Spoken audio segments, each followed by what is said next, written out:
Those gymnastics. So it's the last one, I think, under Nolan, to remove antiquated language requiring the city manager to oversee the municipal airport or something like that.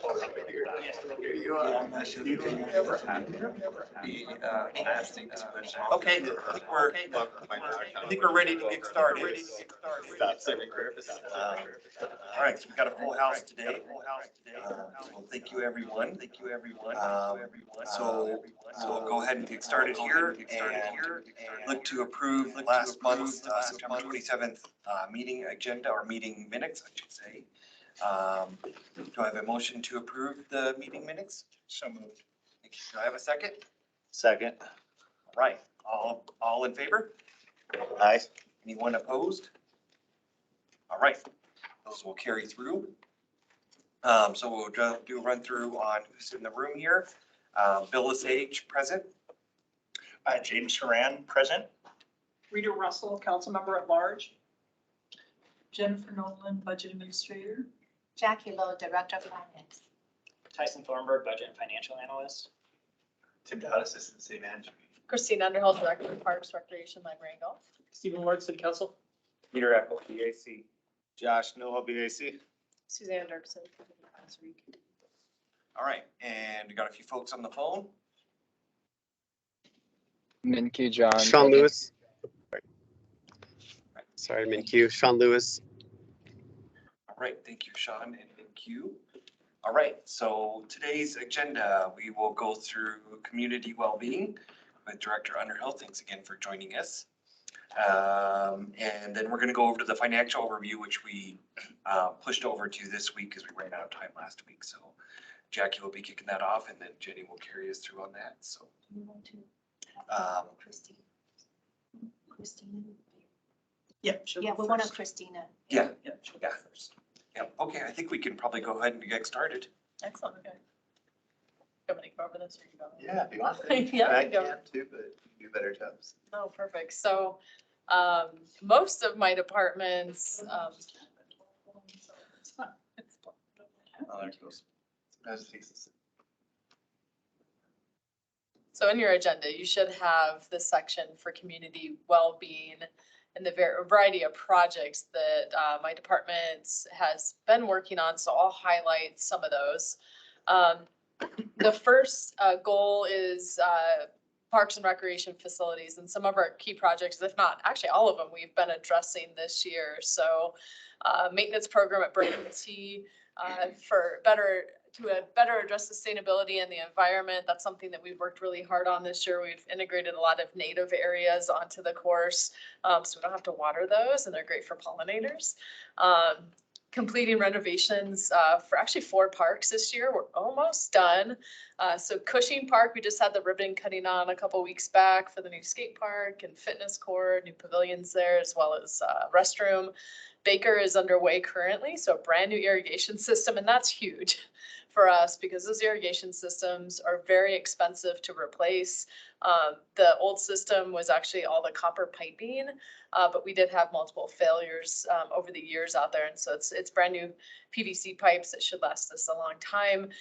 That park's being completely renovated and getting a new playground, picnic shelter, restroom there. Jason Park is getting a brand new restroom, basketball court, picnic shelter, and then Centennial Park as well. They just got their restroom today, new picnic shelter, and new playground. Unfortunately, the playgrounds for Baker and Centennial are delayed until February install due to just supply chain and shipping issues, which is unfortunate. The off-leash program in our parks has been a challenge for 20 plus years, but we do have a new ordinance that has been implemented. And so Jason and Duncan Parks got fences installed to help with some of the off-leash issues that we've had. And we've actually, from everything I've heard, have had quite a bit of success, and people have embraced the new fencing out there. And we've had less issues with off-leash dogs and conflict with our park users. We have been working with Logan Simpson, who's a firm that did our original master plan in 2017. And they are working on updating some of the park designs. And so if we go for a bond in 2023, we have some new designs for some of these parks to refresh the parks, implement some new programs at them, and introduce more native landscaping in some of the passive areas of turf and so on. So that's underway. Renovation of the Inglewood Recreation Center is another one that we're looking at. And there's been some delays due to an old aging HVAC system. So the heating and cooling system of that facility has been failing. And that has been updated. And now we can move to renovate the front desk area and kind of modernize the recreation center. And then the library did get some new carpet and it looks amazing. And the library looks almost brand new. Smells good too. The other area in the community well-being section is the physical and mental health side. And there's a lot that impacts parks and recreation daily. We did get a Make a Splash grant that we applied at Pirates Cove and the Inglewood Recreation Center. So they were, anybody that needed a swim lesson got it at a reduced rate, thanks to that grant. Surveys for both the Recreation Center, Malley, and the library have been implemented, and we're getting feedback on our current programs. We want to make sure we're in line. Also, the National Parks and Recreation Association, we've been working closely with. Equity is a big piece of parks and recreation. And so at a national standard level, we're meeting those standards of equity in our programs and services. And it's something that through the surveys, it'll also give us more feedback on those equity issues that Inglewood may or may not be facing. We make assumptions a lot of what we need to implement through our programs and services, and they might be incorrect sometimes. So the surveys are helping meet our national standards for equity issues. Also, this one's exciting. Implementing a free social pass for Malley. Patrons over 55 get benefit from this. If you have a social pass, you also get to go to the recreation center in addition to Malley. And to date, we have given out 365 passes at no charge to new and returning Malley pass holders. So we're excited. The new piece is exciting. A mile and a half around Malley, we sent out postcards saying, hey, come to Malley, utilize our services. We've got great things going on. And 239 people that have never been into Malley or held a pass came in and got a pass this year, and they're utilizing that. So that was really exciting. And the Malley Trust Fund helped fund that. They gave $20,000 towards it. So it was no cost to the city to do. And the trust fund funded that. So we're hoping with COVID kind of in our past, I know it's still around, but in our past, we're seeing a lot more return to Malley. And that social aspect is huge for the 55 plus age range. And then junior passes and programs for youth and teens at Broken Sea. We had an excellent summer program. We had a lot of teen programs running as well as youth programs, getting kids into golf. That's going to be the future of Broken Sea golf courses, getting kids into golf. We don't want this golf sport to die out. COVID helped us a lot.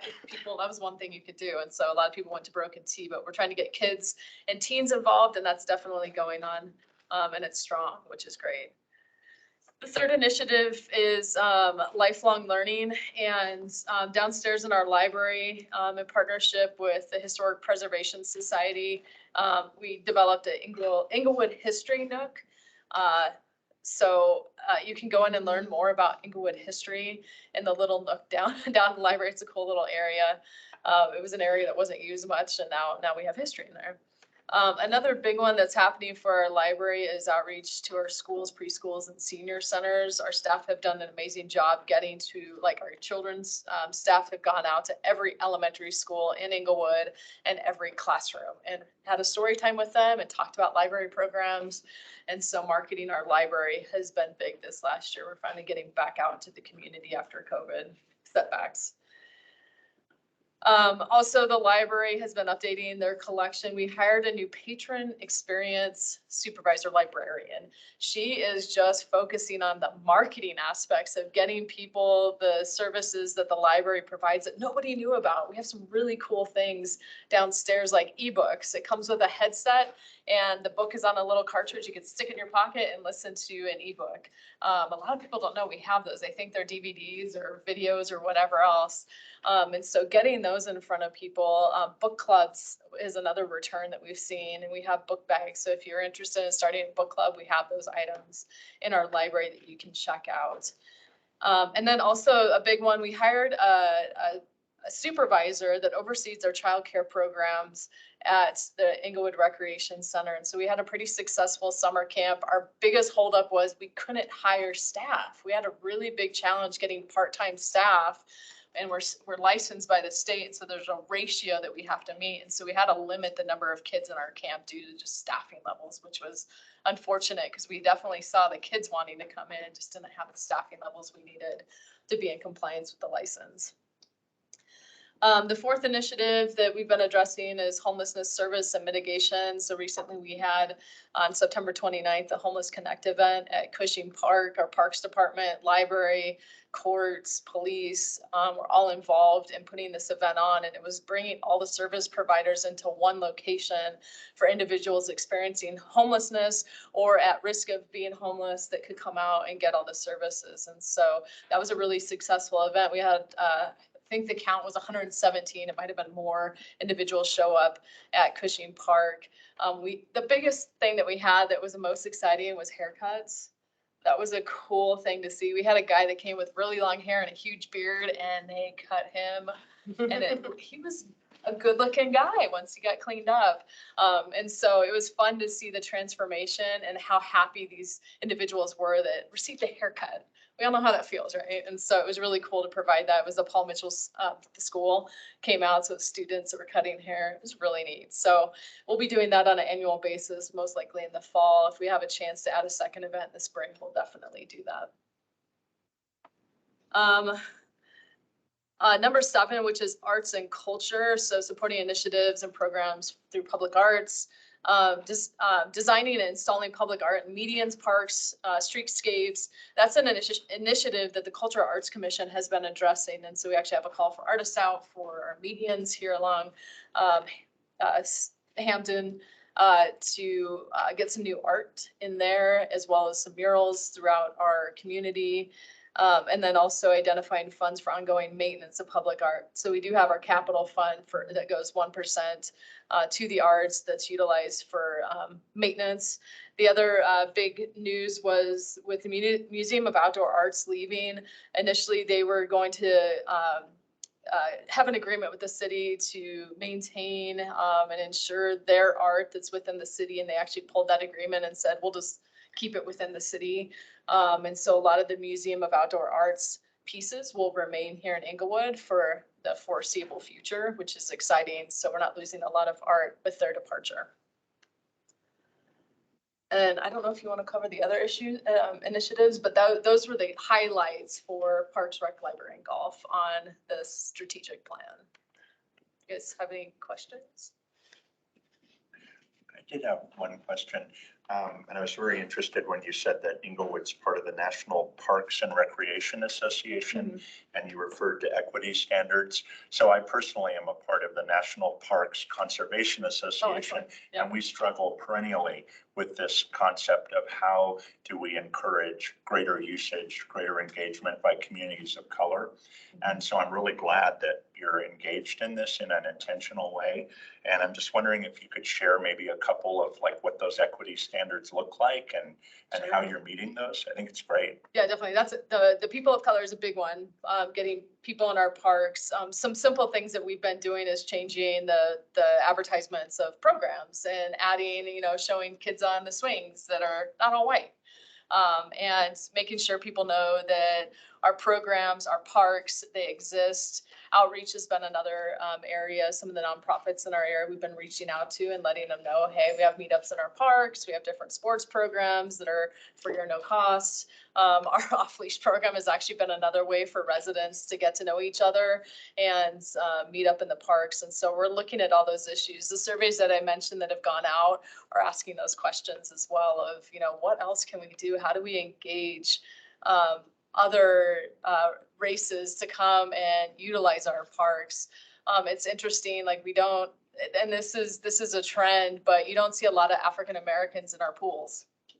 And so doing swim programs, specifically reaching out to the schools and getting scholarships and other initiatives out there to get individuals involved that maybe aren't doing that. We ask ourselves too, why don't we go to the parks? You know, if you're not doing that, we're asking those questions of what would get you into the park as we go through the master plan updates. You know, what are we missing? We might be missing something big that is different and new. And so those are some of the areas that we're still getting answers back on, but in just the overall research that we've done and looking at what we're currently offering, we're not far off from the standards, which makes me feel confident what the staff are spending their times on day in and day out. Thank you, and thanks for your intentionality. Definitely. I could cover really quickly a few of the other areas if you'd like me to.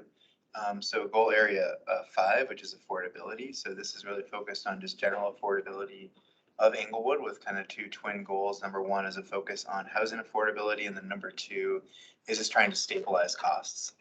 You know, things have gone up, they've fluctuated, and so just as much as possible, trying to keep fees as stabilized and normalized as possible.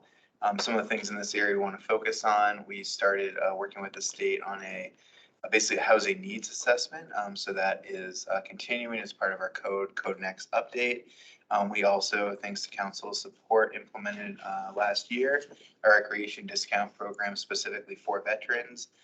We also are kind of more globally as we talk about, you know, the budgets of upcoming years. We talk about fees and fee structures and program costs and how to assess those, again, through the lens of trying to keep those as stable as possible. We do have a few grant programs running in community development that are geared towards affordability, one that's focused on home repair and one that's focused on energy efficiency. We also have goal number 6, which is placemaking. So this is really about, you know, making Inglewood really a place that people want to come, that want to enjoy, pride in place. Our neighborhood efforts and neighborhood designations fit into this. Also, you know, as you may know, we have wayfinding and placemaking master plan. We've been working to implement through a variety of signage and maps and things like that. And a lot of this ties into some of the pedestrian safety things that we presented to council last night on, and that are in the infrastructure and transportation outcome under transportation safety is the goal there. We also, goal number 8 is about community-wide identity. And so, you know, as we've worked to really identify neighborhoods and develop pride in place in our neighborhoods around the city, we also don't want to lose sight of having a community-wide identity as well, and just making Inglewood a place that people are proud to come, live, visit, do business in, et cetera. And so a lot of this work has to do with the events that we do, and a lot of those are coordinated out of Christina's department. And then also just develop, you know, working with our communications team on a strategy to develop Inglewood as one entity. And then finally, goal number 9 is food system. This was previously in our sustainability section. It was moved into this section last year. And so the main project here is to try to become a 15-minute city, which essentially is a concept where people can access everything they need to access within 15 minutes based on transit. And so a lot of that has to do with trying to secure a grocery store in the South Broadway area. And then we also, on December 5th, we're going to be presenting to council on a program called Garden in the Box. And I think you may have touched on the work that your department does, the community garden. Yeah, so we've got the community garden over here by Cushing Park near the depot area. And it's something that my staff coordinates to get gardeners in there. And then they do donate some of the food that is produced to the food banks and some nonprofits that may need it. We don't produce a ton of food, but at least they're donating. And then on Broadway, there's also a flower bed that was changed into more of a vegetable garden that's movement 5280, and I think it's Giving Heart have been volunteering and growing food there as well, and utilizing some of their individuals that come in for services to help manage that. Tim, I'd heard, I think Cafe 180 had posted that they were like Amazon and Caves, like there was actually corporations, you know, which was a good sign, using that as their volunteer hours, which is excellent. Yeah.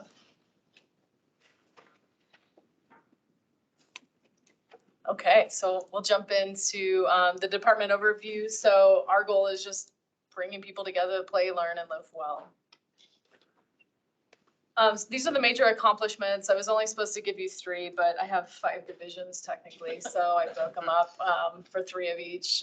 So recreation, we talked about the free social pass at Mally. The block party was expanded this last year. From what I hear, it was one of the better block parties in the last few years. So we're happy with how that turned out. We also hired a new supervisor and childcare director, which was a good hire because we haven't been able to really put on great summer programs. We have this, I think the 28th. So what is that? Saturday, Friday? You can drop your kids off at the rec center and go have a nice night. It's a Halloween themed event that's going on there. So it's a parents' night out. And so they've been implementing those types of programs, being new staff.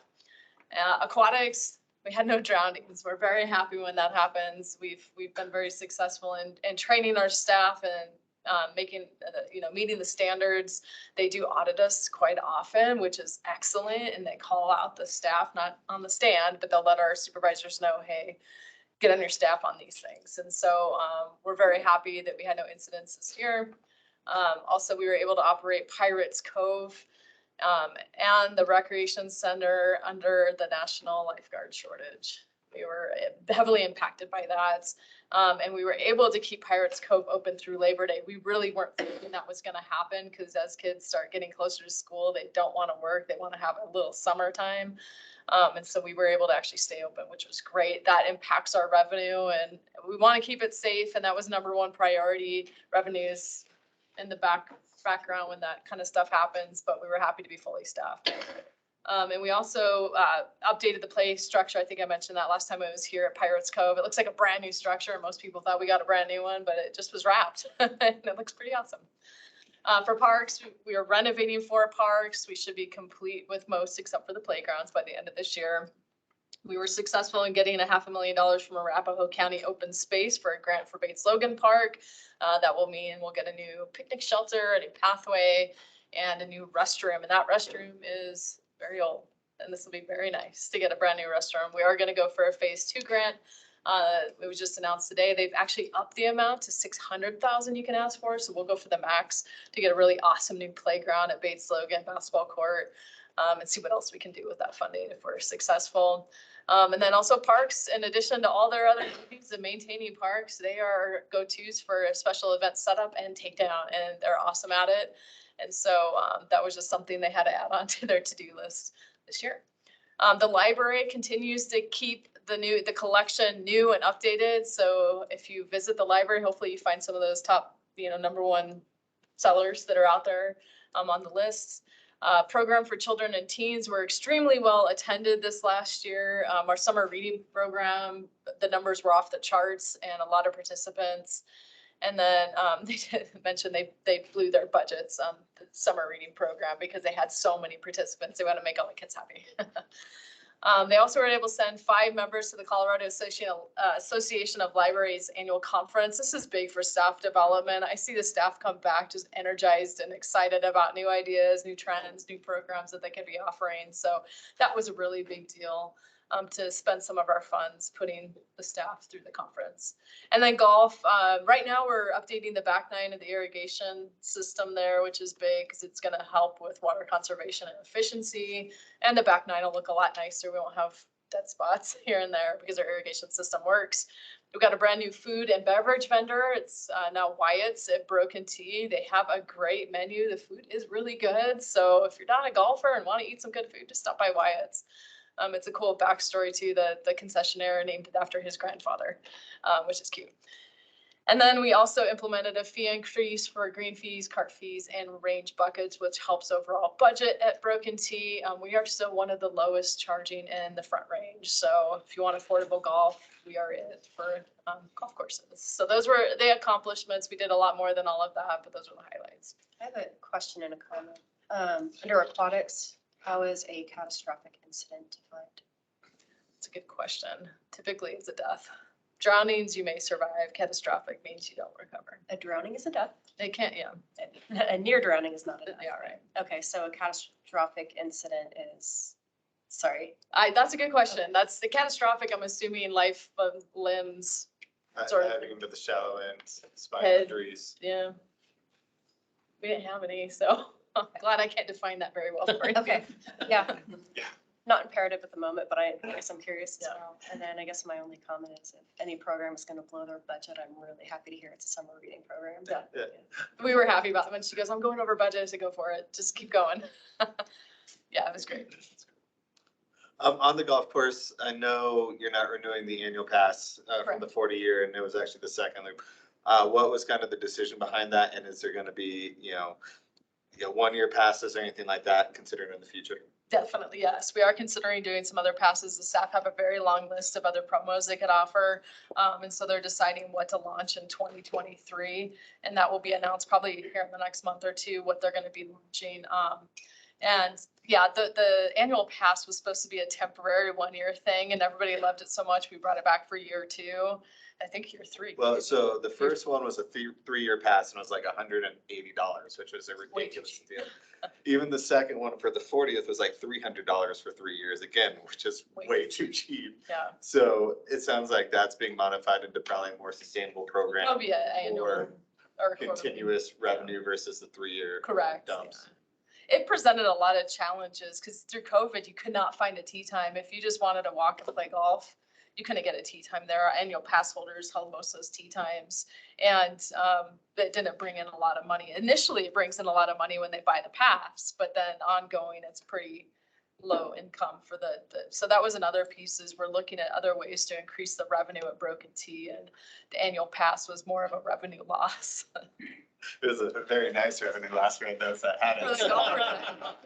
But like, and even so that makes sense that something like that will kind of replace that program where those that want to have a pass want to be able to kind of have that. But just a Exactly. little bit more managed than every 3 years. Yeah. That makes sense. Yeah, when I came here, I came from Arizona and golf courses are everywhere. And when I found out how much we charge for the annual pass, I'm like, you pay double that for a summer pass just for 3 months in Arizona, and so I'm like, wow, this is a good deal. I almost bought one myself, but no, it's definitely going to be revamped and hopefully a moneymaker, and will make the golfers happy because you'll be able to get golf tee times. Awesome. I echo Suzanne's comments and congratulations of the overwhelming success of the summer reading program. I'm curious, to what extent is that program accessible to English language learners or limited English proficient children? Or is there perhaps a parallel element around native language retention, which is proven to actually improve English acquisition?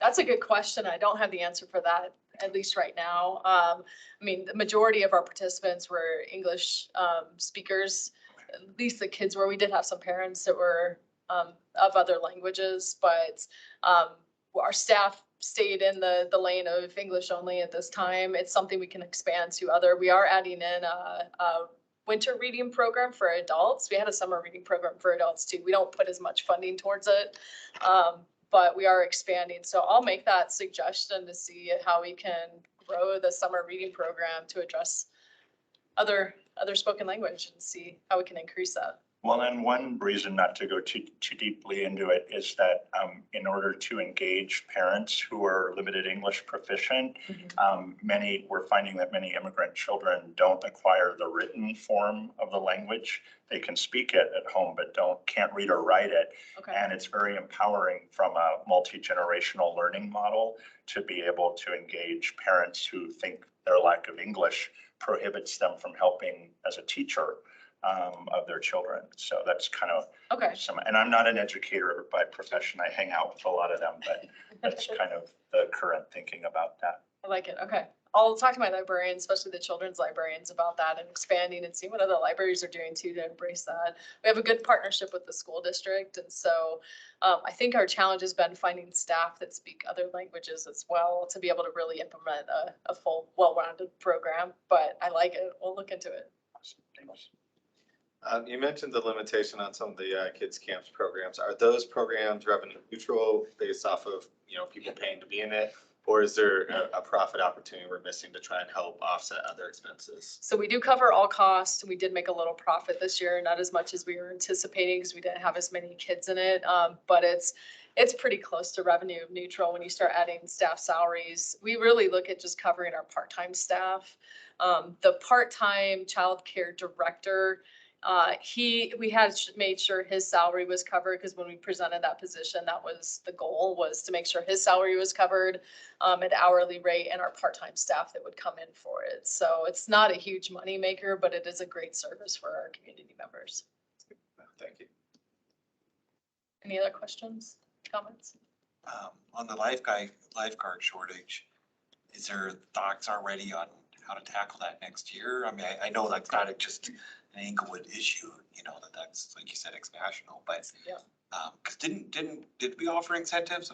Yes, we Yeah, did. It was pretty high, if I recall. We did offer different types of incentives. So if you work more than 20 hours, you got a bump, an extra bonus check at the end of the season. If you work through Labor Day, you got a bonus check at the end of the season. And we did have quite a few individuals that took advantage of that. And that's been the hottest topic. I've been to 2 conferences at the national level and local, and that's all people are talking about is how do we get lifeguards and retain them so we can be open? Because a lot of pools did not open this last year. And when we look at revenue streams, that's a major revenue stream for many cities, including ours. And so we're already discussing what types of incentives we should be budgeting for next year. This year, the state offered the grant program, so we were able to give more incentives. We were successful in applying for that. But yeah, ongoing, lifeguard used to be the job to have in the summer, and it's not anymore. And that's concerning because we need them. We can't open our pools without lifeguards. So it's all a discussion, and I don't think anybody has the exact right answer. We did reach out to a lot of the athletic directors to see if we could get some of the sports teams involved in being lifeguards and working with them to give a little bonus to the school. Like, here's $250. Thanks for hooking us up with some of your student athletes. And everybody said yes, but nobody actually was hired. Nobody applied. So we'll continue to do that. We've tried to do job fairs. Job fairs are kind of a thing in the past anymore. Everybody seems to be online. So navigating what that looks like in our future is also considered. I hear you. 30 years ago, I was a lifeguard, and that was like the coolest job you could have. So was Jenny. I know. We tried to recruit her and she said no. No one wants to see a 51-year-old lifeguard in the case of me, so. We did have a 68-year-old lifeguard at Nice. Pirates Cove. And there was no age discrimination. If you were able-bodied and willing to be trained, you're on the path. Okay, for recertification. I probably wouldn't be able to pass the recertification.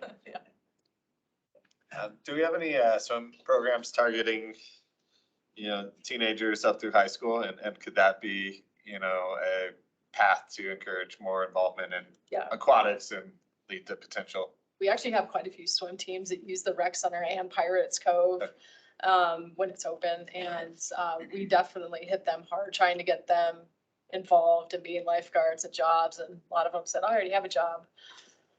Chick-fil-A or whatever else. Free food and all you can eat. So we try. Yeah. Yeah. If you ever have ideas, let us know because we're open.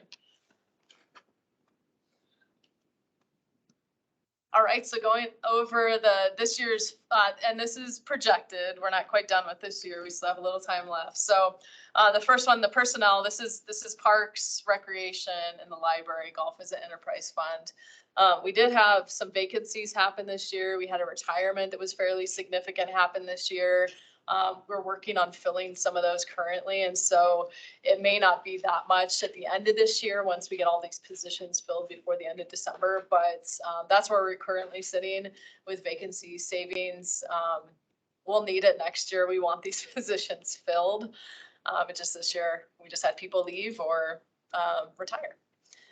As far as commodities, this is going to echo in the enterprise fund with golf, but just increase in cost, stuff we can't control. Gas prices went up, cost for products went up. It was a crazy year and you couldn't control it. So it's not that bad. We did fairly well. Our parks division is where a lot of that comes out of. And they got very creative in working actually with other jurisdictions to order supplies in a larger quantity and share.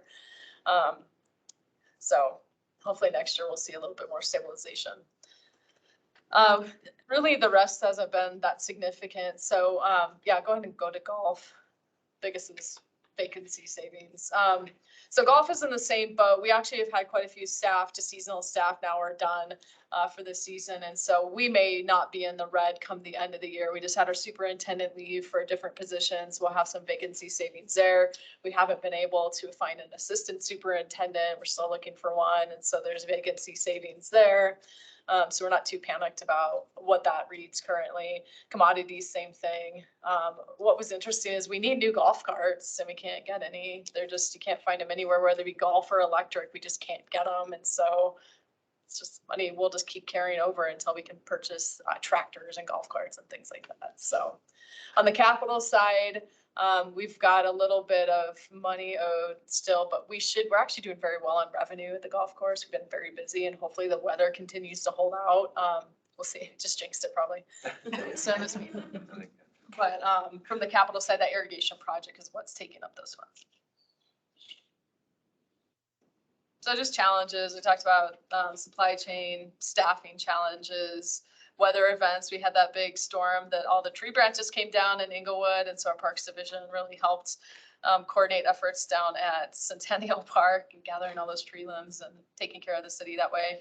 Vandalism in parks, we've had a lot of graffiti and a lot of issues popping up. Bellevue Park recently had some issues with unhoused population getting into our bathrooms and staying there overnight and doing some damage there, which parks, the bathrooms are not closed in our park system just due to the weather. So porta potties it is, and they can only do so much damage to those. So something we're keeping an eye on. Safety in the library has been another big thing. The city's done a lot of great efforts in bringing in outside contracts, security company.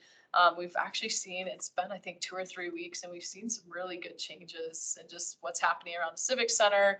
The individuals that are coming into the library that have presented challenges in the past are somewhat lessening. We've hired an in-house security associate to address issues, get to know people too. We know a lot of people by their first name and they seem to not cause issues when you know their first name and can call them by that. And then this is across our city and all our facilities, but definitely in parks, recreation, library and golf is aging infrastructures. Pirates Cove is almost 20 years old. Irrigation systems in our parks are 30 and 40 years old and not as efficient as they could be. The park amenities, like I said, the new restrooms going in are a big deal. They're new restrooms, but they're replacing very old ones. And so it's something that we're trying to figure out on the capital side. How do we budget for as we have failures where we can keep parks up and running, our facilities up and running, and still providing services to the community. So those are challenges we face this year and continue probably to face year after year. And then for next year, we have a lot of need, but these are our top 3 for next year. So Bates Logan, I mentioned we got the grant for that. That'll be a big project next year. It'll be a nice change for that park. The recreation center, the front desk area and aquatics area, not the pool itself, but the staffing area. We need to update that so we can do in-house trainings actually at the facility. And then also just how do we address the clubhouse at Broken T? It is aging and failing quickly. And so figuring out what can we do. Our facility staff here in Inglewood is excellent and very knowledgeable. In fact, just met this week with our golf course staff on how do we get this building up to par. So no pun intended. So the inside of it doesn't get ruined because the roof is failing, the gutter system's failing, things like that. And so they are working on the budget for that and how do we accomplish some of the fixes that we need to do so it looks nice still and the public doesn't notice as much. We do, we see it every day. So does it need to be scraped or can it? No, it I can be think the preserved? bones are fine. It's just a matter of a facelift on the outside. You know, you see aging stores, you're like, do I really want to shop there? The brand new stores right next door, I'm going there, you know? So it's like, we want it to look nice because we're selling a product. If people see an old clubhouse, they're going to think the golf course is old and the golf course is nice. It's actually looking a lot better these last few years. So yeah, definitely top priorities. So Any questions? if I remember correctly, the Pirates Cove bond expires in next year, right? 2023, yep. And I know the the goal is to, hopefully in 2023, they get voters to redo that, keep it going. Is there, I assume you're already looking at prioritization of if that went through, what is that money gonna go? Right. And how is that balancing against, what we're seeing here? Like, is that something that we could do, if that bond measure was approved again, could that help take care of the clubhouse and some of the other aging infrastructure? Yeah, for sure. Other aging infrastructure, the clubhouse, because it's an enterprise fund, wouldn't be considered for the Okay. bond. That'd be a different initiative that we go after. But yeah, what we're looking at currently is some updates to Pirates Cove, the recreation center, adding some new amenities on the aquatic side, like a flow rider, surf simulator to get year-round usage. And it can be privately booked, so it's a revenue generator too, year-round. And then our parks too. And that's part of the update to our master plan is looking at our park system and what parks do we need to address if we were successful in the bond. We have probably $40 million worth of need between the two facilities, Pirates Cove, Rec Center, and all our park system. And I think the last we heard, maybe we can bond up to 13 million, was it? Depends on the interest rate. Yeah, or if we are going to increase the levy. Right. So there's a lot of things we're looking at with interest rates skyrocketing right now. Is this the right time to continue with the existing bond and see if voters want to approve it? Do we delay it to see if interest rates approve? So we're working on all those items to see what makes the most sense currently and what can we get the most out of a bond and accomplish the most too. Yeah, thank you. That's helpful. Can I ask a question? And this is just based on history. Are we sure that the clubhouse is structurally sound because it's built on a landfill? Right. We did have that looked at. It wasn't by a professional contractor, but in-house facility staff that do those sort of things. And they thought everything looked pretty structurally good. It's just the exterior and the roof system that's starting to fail. We haven't seen a lot of like movement that you may see with something being built on a landfill. So we're confident that building itself should be just fine. The foundation's good. Yeah. Were there some water problems there this last summer or the summer before? We did have just the internal pipes for like the restroom are old, they're original, and they started failing. And so we did have some issues with the plumbing itself, and that's all been updated and replaced.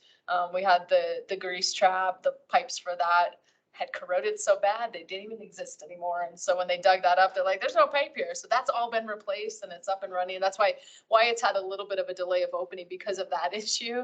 That's fixed. He's up and going. So yeah, so we have had some just kind of internal plumbing problems, but better now. Thank you. How much revenue comes from the restaurant, and was that a big hole this year as a result? Huge hole this year. We didn't actually collect any revenue from the restaurant because it was closed late last year. And then we had issues just getting people coming in to want to be a concessionaire there. And finally, we landed on the individual that's running Wyatt's now. He has 2 other restaurants in Aurora, and they're doing very well. And so it took a little bit of time to get somebody in there. And I know that was a big complaint from the golfers. We didn't have food nor alcohol. And then the other piece is alcohol. We had to get a new license there, and that took a lot of time. The state was really backed up. And so now that's all good to go. So this year it was a significant revenue loss from that side of things. But I think next year we're going to see a tenfold. Yeah. And maybe it goes without asking or saying, but I assume these fund balance reports are year to date. As of the end of September, I believe. Okay, so that they're adjusted in accordance. Okay, just checking. Thanks. Yeah, and like I said, I think come to the end of the year, those numbers will change some, I but understand.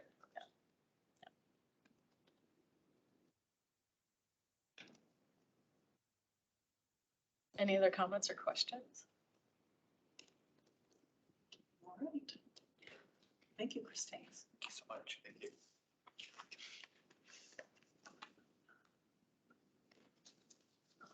So next up is the overview. Yes. Alrighty, I plan to just briefly go over the reference guide And if I'm going too fast or I'm at too high of a level, just stop me, ask me questions along the way. But this is a reference guide that you'll be able to refer back to at your leisure, and you can read more in detail some of the items that are provided. Just kind of want to be at a high level. And then we'll also, you already have the BAC calendar in your agenda item, so I don't think I'll touch on that topic. And then we'll finish our presentation regarding our financing alternatives that we have listed in our charter. So our vision, mission, and values statements is the foundation of City Council, our leadership team, and employees in terms of focusing our efforts so that we positively impact our strategic outcomes. And the vision statement is more aspirational in nature. Our mission is defines our purpose, and the values and the value statements basically is our code of conduct for employees to follow on a day-to-day basis.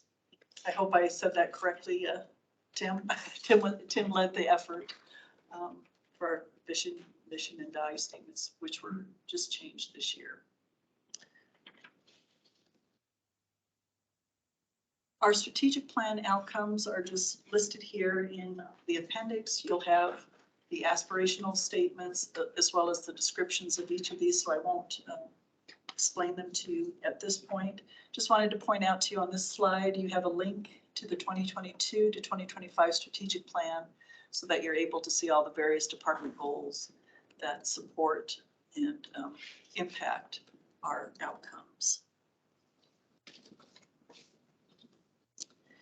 The next slide is our City Council budget calendar overview. And you'll notice that the budget process is pretty much a year-long process. We start off with a vision and goal setting with City Council in January and end in October with the first and second reading of the budget ordinances. There's a lot of work in between in terms of reviewing departments' requests for operational as well as capital items, and also seeking City Council's input as well as board and commission's input in the process as well. The Budget Advisory Committee speaks into the budget process through their annual report, which is scheduled to be delivered usually around the end of July, first part of August.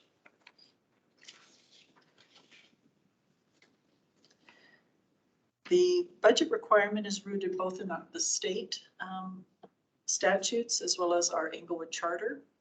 And again, we've provided a link to our municipal code if you'd like to read more in depth about those various sections pertaining to the budget. A balanced budget is also required by state statute as well as our city charter. Our city charter indicates the balanced budget is between total estimated expenditures and total anticipated revenues from all sources, taking into account the estimated general fund cash surplus or deficit. We typically indicated that's fund balance to us. I think when this was established way back when, they must have used cash as the balance that they used to include as a source of funds in terms of offsetting our expenditures against. And then the Colorado State statute indicates no budget adopted pursuant to this section shall provide for the expenditures in excess of available revenues in the beginning fund balances. The budget oversight is also explicitly stated in our city charter, and that falls under the city manager's powers and duties. The next few slides, we're going to be talking just at a very high level of our financial policies that were originally established in 2016. They were revised this year. Just two sections were revised. We updated our fund balance section to include an unrestricted reserve account, and we also updated our investment policy. And I've provided in the appendix the entire revised financial policies for your review. So, and I've, right, on these couple of slides, I've only highlighted the major financial policies, but again, please, refer to the entire financial policies in their entirety to see the other sections that are not included on the slides. But one of the policies is to have a structurally balanced budget, and that means having your recurring or ongoing revenues match your recurring and ongoing revenues. The fund balance policy, as I mentioned, this was revised this year. We've included a sliding up and a ratcheting down range for our unrestricted reserve, and that will be adjusted, dependent upon economic conditions at the time. We'll slide up when economic conditions are good, and the maximum that we could slide up to right now is 21.4%. And we can also slide, and that's of operating revenue or expenditures, whichever is predictable. Typically, we've been using operating revenues to determine that percent or base that percentage on. And we can ratchet down to 12%, again, of operating revenues as economic conditions worsen, or but at no point do we want to dip below that 12%. The debt management policy is also in our financial policies. As I mentioned, in our investment policy, that outlines our various objectives of our investments, basically the preservation of capital, maintenance of sufficient liquidity, diversification of funds so we can offset our risks, and attainment of market rate of return. Also included in our financial policies is our audit procurement. We say within 6 years, we should be looking to procure a different auditing firm, or if the firm is large enough, rotate partners and staff members who are on that audit engagement, just so that they have fresh eyes looking at our financial transactions. The next slide is where it gives you perspective as to where the budget advisory is positioned within our organizational chart, along with 19 other boards and commission members. They provide advisory counsel to City Council. The Budget Advisory Committee receives its authority through Title II, Chapter 14 of the Englewood Municipal Code. On the city website, specifically under the finance webpage, you'll have access to various financial and budget data. Our open Englewood financial portal is the city's checkbook, so you're able to actually get down to the transactional level and see how the city funds are spent. The annual budget documents are on this webpage, and you also have access to the annual financial report, as well as our monthly financial reports that are presented to City Council. Our financial structure, we basically have two types of funds: governmental fund types and proprietary fund types. Governmental funds typically are financed through taxes, and proprietary fund types are specifically financed through service fees.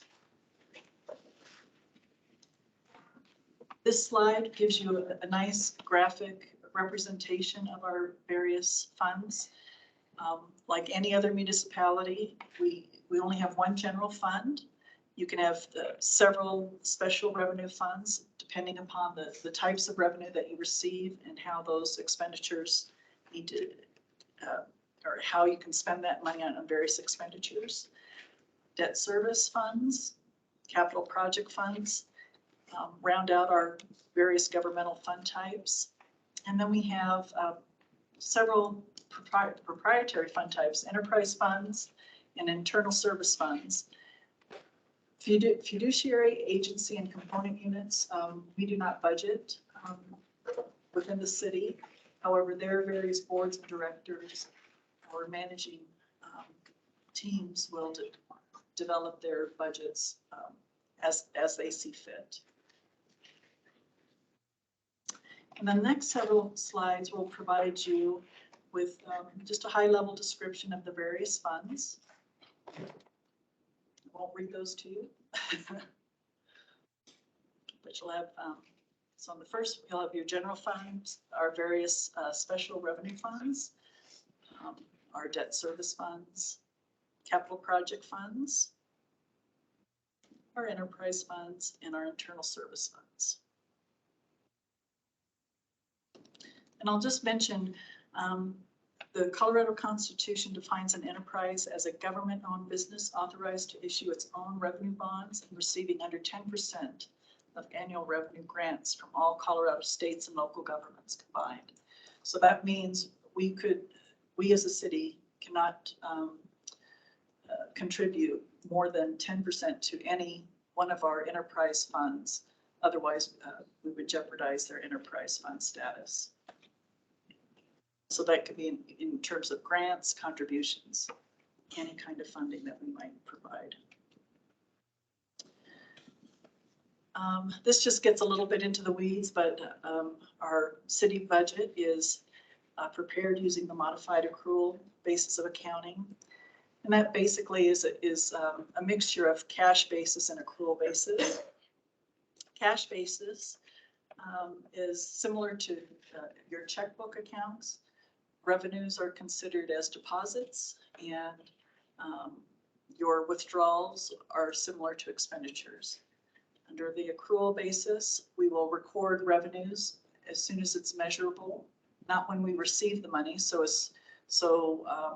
When we bill for a particular permit, say,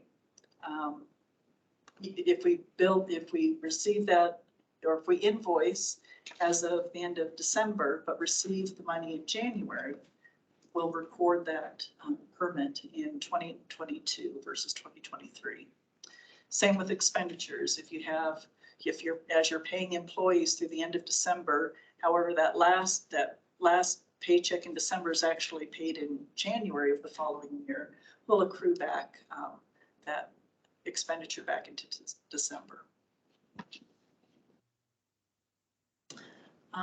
Under the modified accrual basis for budgeting purposes, you'll notice that we do not budget for depreciation expense.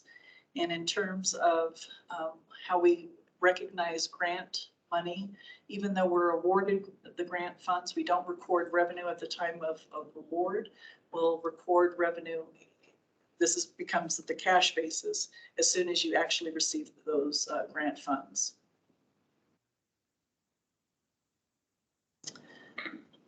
When we're referring to beginning and ending balances for the governmental fund types, we're typically talking about their fund balance. And it's the difference in fund balance is the difference between assets and liabilities. And then what's different with the proprietary funds, we're really looking at working capital. And that's your current assets minus your current liabilities. But we do add back the principal portion of debt service. The reason being is because that debt service portion is recorded in their expenditures. So we don't want to double count that expenditure twice. And our budget, I just wanted to provide you our budget book layout. The transmittal letter provides the city manager's review of our major budget revenues and expenditures, as well as our budget process. The introductory section includes city principal officials, our organizational chart, some general historical information, demographics, and then we'll go right into our various fund types. We usually present our governmental funds first, followed by the proprietary. And then we have a supplemental information section. We basically reprint the budget ordinances there. We'll provide you with a list of full-time equivalent personnel data trends, our legal debt limit schedule and operating capital trend data, as well as a glossary of terms. And then our appendix, the only thing that I really want to talk about here, it falls under our property tax overview. I just wanted you to be aware. So this slide just gives you a basic understanding of how we calculate property tax. This slide is the one I wanted to review with you. In 2022, Council Bill 238 provides a temporary assessment rate reduction for 2023 and 2024 property tax collections. It's for 2022 and for the fiscal years 2022, 2023 collected in 2023, 2024, if that makes sense. So at the end of this year, for the property taxes that will be collected next year, they've already adjusted the property tax owners tax assessment down from 7.15% to 6.95%. And then next year, it will be reduced again further to 6.765%. If the Colorado Senate does not, make this tax reduction permanent or do something else to have it slide down based on some sort of calculation or formula, then the assessment rate will revert back to the 7.15%. But I have a feeling they'll figure out in the next couple of years how to adjust this similarly as the Gallagher Amendment is doing, maintaining this 45-55% for residential versus commercial property owners. But when that was repealed back in 2021, this is why we have this temporary assessment from the Colorado Senate. Does that make sense? Okay. And then, as I mentioned earlier, we've provided the aspirational statements as well as descriptions of our outcomes. Our meeting calendar is here for your review. And then the last item I wanted to go over are the various financing alternatives we have in terms of bonds, special or improvement districts, dedicated taxes, grants, loans, and leases. Under general obligation bonds, I've also provided you the section in the charter that provides this information. General obligation bonds are basically backed by the full faith and credit of the city. And because of that, they are repaid through property tax revenues.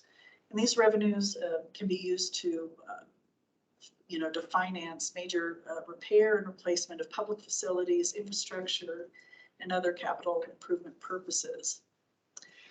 Not only does City Council need to approve these debt issuances, but so do the Englewood citizens as well.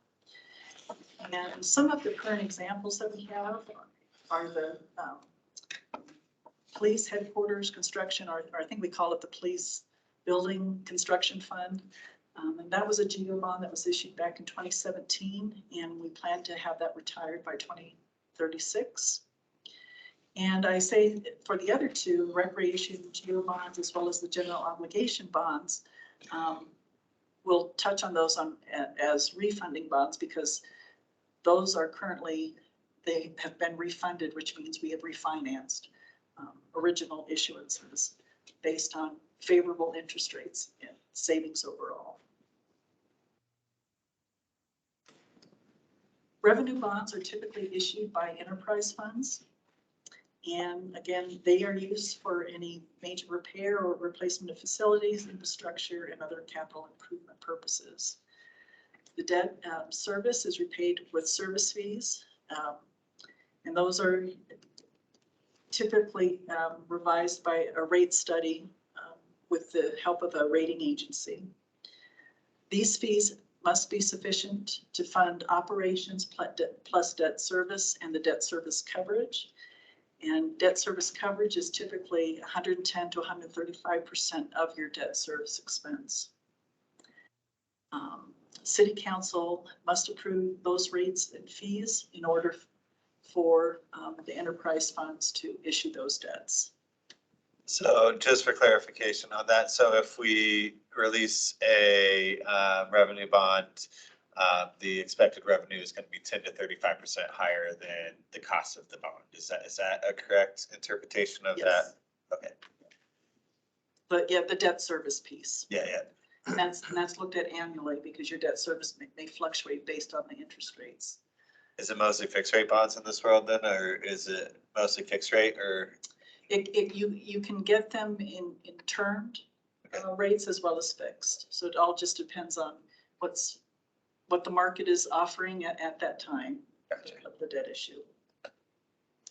And a current example is our stormwater revenue bond, and that was issued back in 2021. And that debt is anticipated to be retired in 2045. Refunding bonds. So when I was mentioning about refinancing, the term of refinancing in local government is refunding bonds. So you'll retire any of your original issue with a refunding bond. And the city will typically refund a bond if we see a savings of at least 3% plus $100,000. And again, if the debt was a general obligation bond for general government purposes, that is still repaid through property tax. And if the general obligation bond, in this, for the city, we issued a water general obligation bond. That was not repaid through property tax mill levy assessment. It was actually repaid through the revenue of the water fund. But it was still a general obligation bond. So you can see with water fund, I wanted just to mention, you could have a general obligation bond as well as a revenue bond. Again, debt service coverage still will pertain to that refunding bond issue. Again, typically 110 to 135% of operating of the debt service plus your operating expenses. And city council also has to approve refunding of bonds before that can be issued. And current examples of refunding bonds are, we refunded our recreation geo bonds back in 2010, and this bond expired, or I keep saying expires, but retires in 2023. Our refunding of the geo water bonds, we've had a couple of those, and one was issued in 2012, and that debt retires in 2032. Oh, the original issue, excuse me, was 2004. And then the second one was issued in 2009 and was refunded in 2019. So we do look at our debt issues and periodically just to make sure if we could possibly refinance, given whatever the current economic conditions are.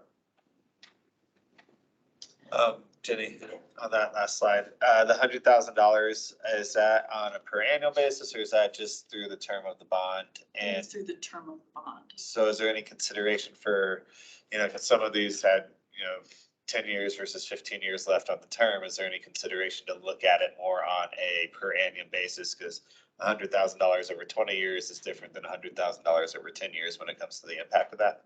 I will ask that question. I do not know. And then my question is, kind of looking further on that, should that number even be adjusted down? Because, 50 grand is 50 grand, and that can be very impactful. So do we want to consider what those thresholds are and encourage a conversation around that? On refunding, do we ever change and extend out retire dates as a part of the process? Or is it always going to be stuck on the original debt retire date is going to be the new debt retire date through the refunding process?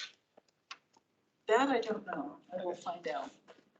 I'm trying to think of some of our debt that we ended up being able to retire sooner.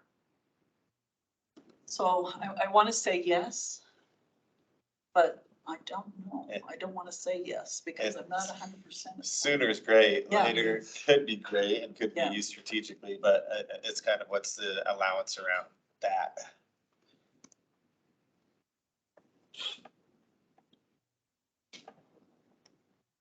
I will find out the questions on both, or answers to both of those questions. Thank you so much. You're welcome.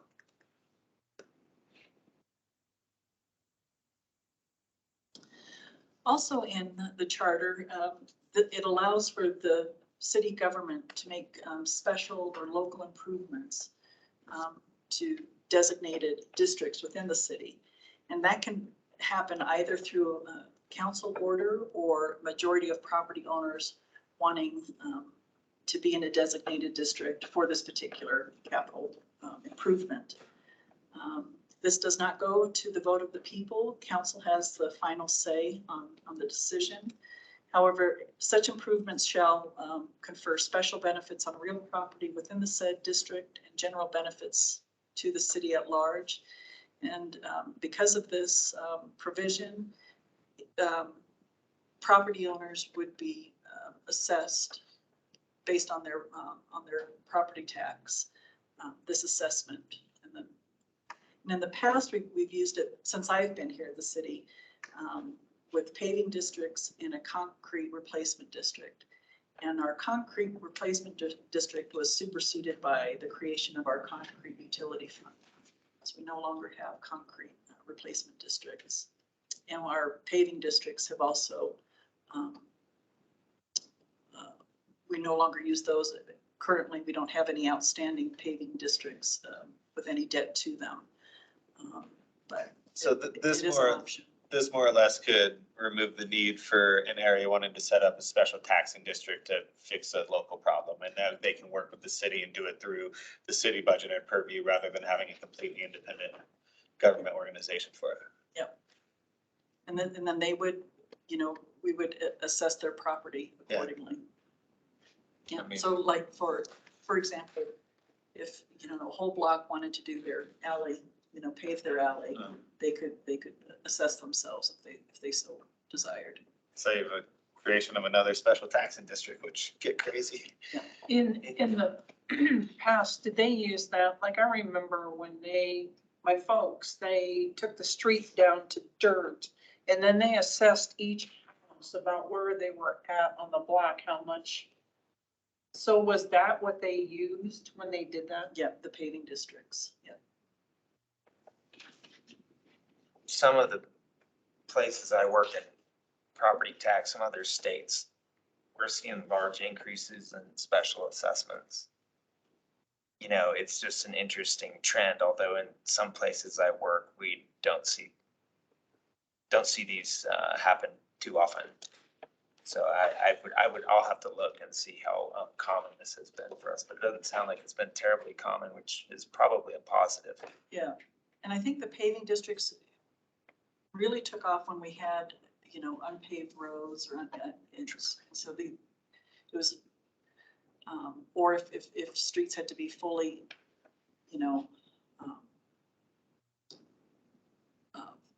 fully replaced. Sure. But now that, it might have been because of the, the revenue available at the time. Sure. And, I'd have to look into it a little bit more as to why we're no longer doing that, but it might be that either people have said no to that, and let's figure out another way of financing those street replacements. And I don't know if that fell in, no, but I think we've had the public improvement fund dollars. I was trying to think with our building use tax and vehicle use tax. Those have been dedicated to the public improvement fund. I'd have to look at the timing of when those were instigated, and some of these paving districts were just, legacy districts from prior years, because they take about 15 to 20 years to pay off. Interesting. So there could have been a timing of when we actually had a dedicated funding source for roads and bridges, things like that nature. Thanks. You're welcome. And you'll have this on the November ballot. We have dedicated taxes in terms of sales use tax for operational programs, but it can also be for identified capital programs as well. In our charter, we are able to assess 2 mills to property tax for capital projects. But again, that would have, in order for us to put that into place, it would require a vote of the people as well as city council. Grants are another financing alternative that the departments try to seek and find, where there's a good match for their particular capital or operational program needs. Grants can come from state, federal, and county governments.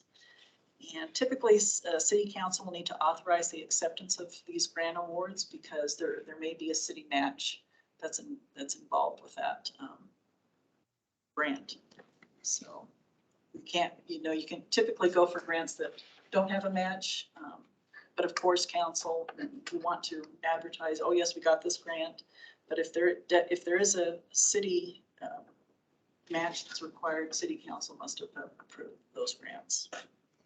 Does council pre-approve anything, and have we ever had a problem with a grant being accepted in the council? I think they do try to, especially depending on the size of the grant and how large it is. I think they seek city council's approval before applying for a grant. If it's a smaller dollar, less than 10,000, you probably just take your chances. Can we get this grant? And then, but again,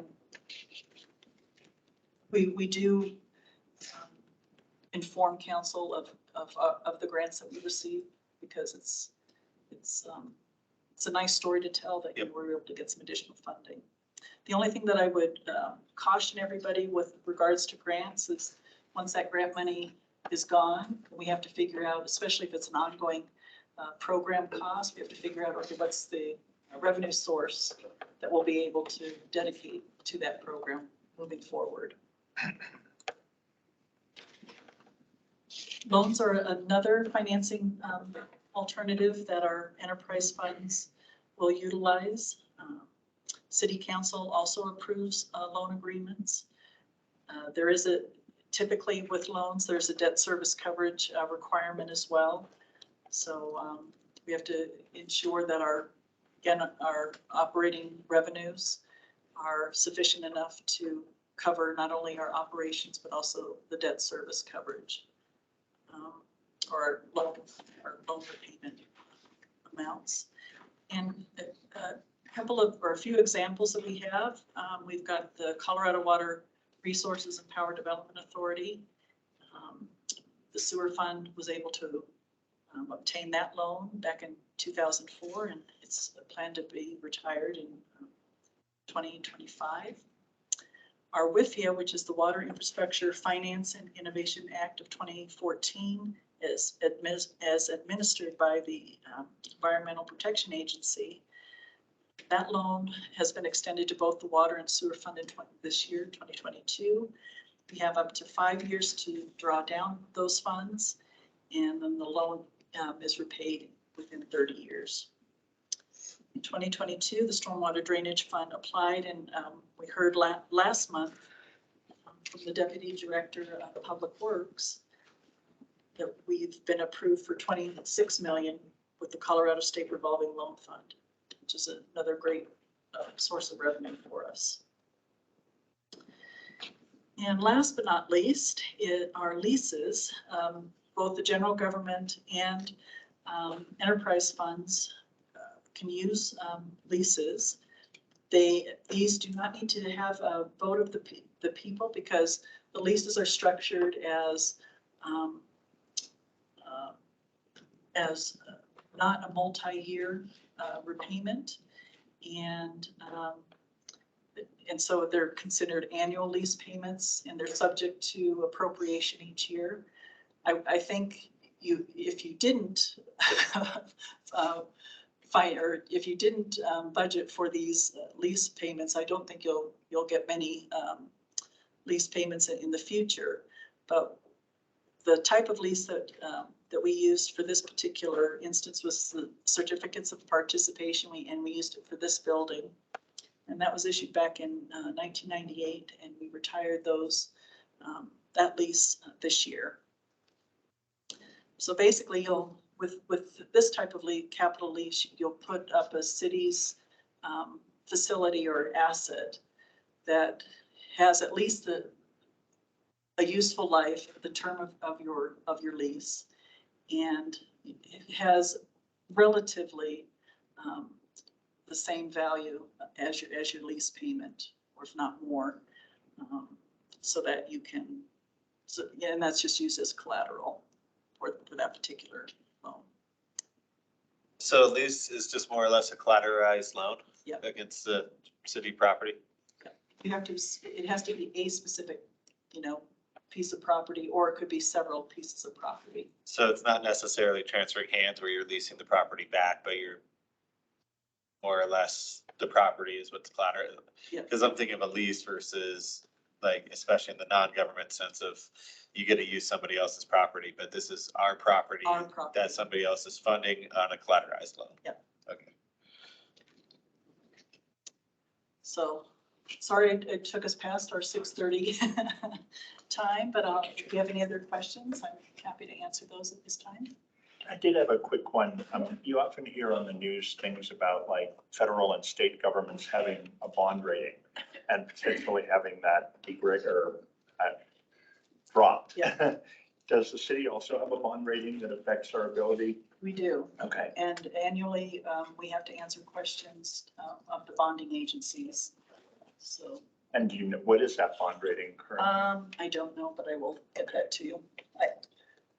I want to say AA. Awesome. But let me find out our bond rating. Thank you. I should have had that for you, but. And I won't spend our time looking for it, but I probably could find it. Any other questions? Okay. Thank you, Jenny. You're welcome. Thanks for your time. Great presentation. We did have an item today under members' choice to talk about representation in future city council meetings when they're reviewing the capital improvement plan. I don't know if we want to talk about that. Do we need an answer on that this week? No, Or do we want to push that but to next week at it's the same just a time? question that we're going to be asking all of the various boards and commissions who are involved in the capital review. I guess maybe we could make a decision next time. The one question I had was is there any drive from either staff or council on that? Like, is it, would you prefer to have one representation? Or is it, do you have any preference? Was wondering what the driver was behind that. I think it's just because last year was new, Okay. we're just thinking Okay. of everybody's time, being considerate of that, Okay. whether or not everybody, is that the best use of everyone's time, or we just didn't know because last year was our first time having that joint council meeting. Just kind of getting a little bit more data from you, whether or not that was, you prefer being there. Personally, I appreciate being there in person. Now, I don't want to be held accountable for being the representative. That's my committee, but. Well, you guys Why did is a it great like- job last year. It's amazing. And I think on No, that. I mean, we're there to listen, really, but. Philosophically, the more the merrier, and I don't see a reason to restrict it to a single person, especially from a committee that had, I think, the highest representation out of all the committees last year, so. Yeah, that's the way I felt too, and I think it led to better discussion, especially being new. And it's still new this year really to us, so I think it's good, and Peter's here this year, so I will get another person involved in it. So I think, So what I'm hearing I from our agree. group is that we can agree to at least have one person present. yeah. And I don't know if that answers your question. Either way, I mean, you can go have one or all or whatever you Okay. prefer. I would say inviting the entire group and we'll just work together to make sure at least one of us can show up, but yeah, having the wider invitation, I think would be. Okay. I agree. And then just to highlight, the next meeting is on the 15th, which is a week earlier than it usually is.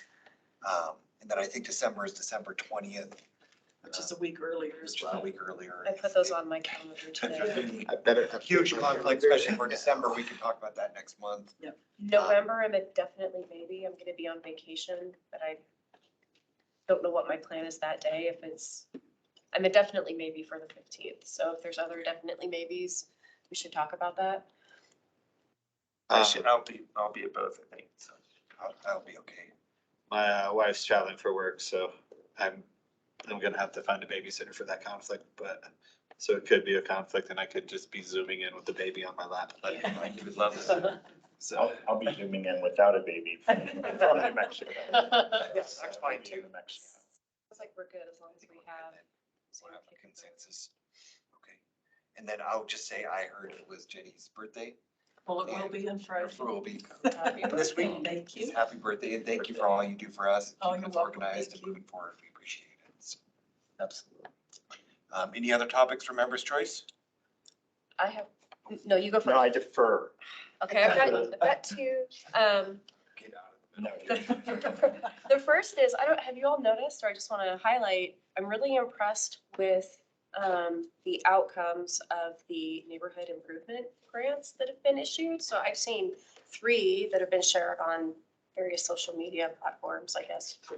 And so I just wanted to speak to that. I think that's kind of cool that it's working out and it's bringing people together and it's helping with beautification. And then just a quick note that the Malley Bazaar is next Saturday. So I think it's a pretty great event. Yours truly will be there. Please come by and say hi. Thanks. All yours. Well, I'm going to follow suit as I always do, with Suzanne's theme of sharing the good news out. And I just want to comment that this is, I think, a few times now we've seen Director Underhill present to this committee and many of her colleagues from other departments. And what really stands out to me is you can sense genuine excitement, even as they're talking about budgetary figures, their care for the programs and by association for Inglewood and its citizens. And I'm just enormously proud that we have civil servants like this. And I would extend those same compliments, of course, to our friends in the finance office and the city manager, and as well as our elected officials who devote so much of their time to come to this committee. But I get excited watching the directors sit there or wherever they are, and you can see they're really excited that more kids are in library programs and that we got new stuff at Pirates Cove or wastewater treatment. I mean, wow, you know, and so I just want to note that. That's stuff Peter gets excited. I get excited about That's that. been one of the, I think. Didn't I expect just that. feel good that he did. Not that I expect you coming at us with a negative attitude, but genuinely feel that Yeah. it's been really refreshing too. Yeah. Yeah. And I share that out when I talk to my neighbors and fellow Inglewooders or whatever our definition is. Cool. Any other topics? I'll just mention I was bummed to miss the first conversation about roundabouts. I heard that in the recording from last month. So excited to learn more about that, but go roundabouts. Anything else? Member's choice? All right, then thank you everybody for staying late and we're adjourned for today. Thanks, everyone. Thank you. Good night. Happy birthday. Thank you. Steve, when I heard that, I just started chuckling, saying, dang it, of course I missed the roundabout. But looking up on the dark net for that, those intersections.